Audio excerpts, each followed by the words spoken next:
留学してみて、日本じゃ勉強できないこととか、日本国内だけにいたら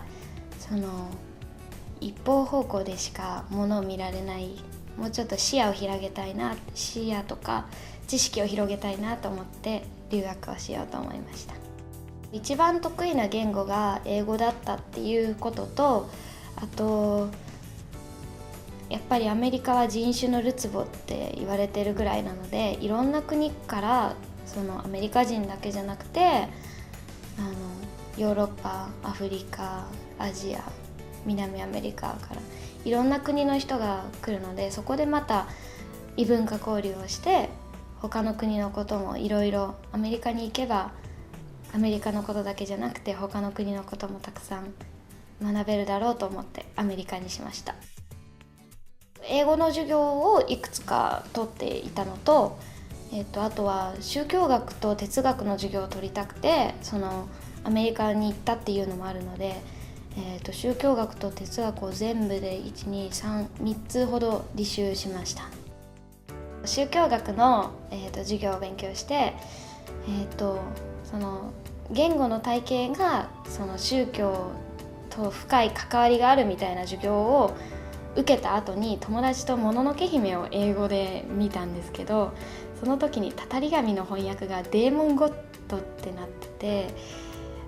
英語的にはもともとゴッドは神様、ジーザスキリストって意味なのに、その前にデーモンが悪魔っていうのがついて、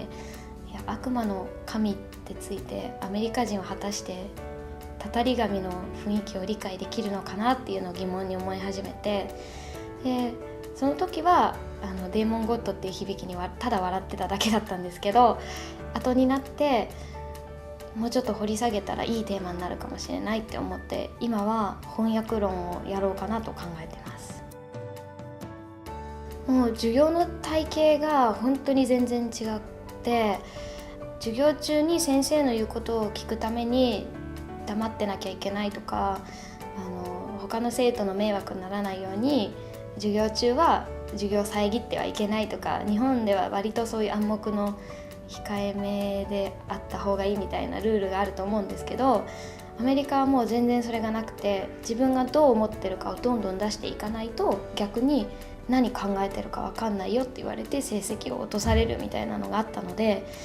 もう議論が本当に活発でした。私もよく参加して、で自分の意見が他の人の意見とそれで議論になったりすると、授業に自分は今参加してるんだっていう気持ちがすごくあって、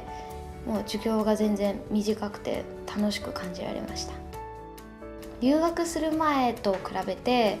だいぶ自分が落ち着きが出てきたなっていうのと、あとはもう自分一人で考えてしっかり行動できるっていう力が少し伸びたかなって感じてます。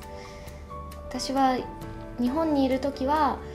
何か行動する時も誰かからちょっとだけ背中を押してもらって自信がつくタイプだったんですけど、もう向こうでは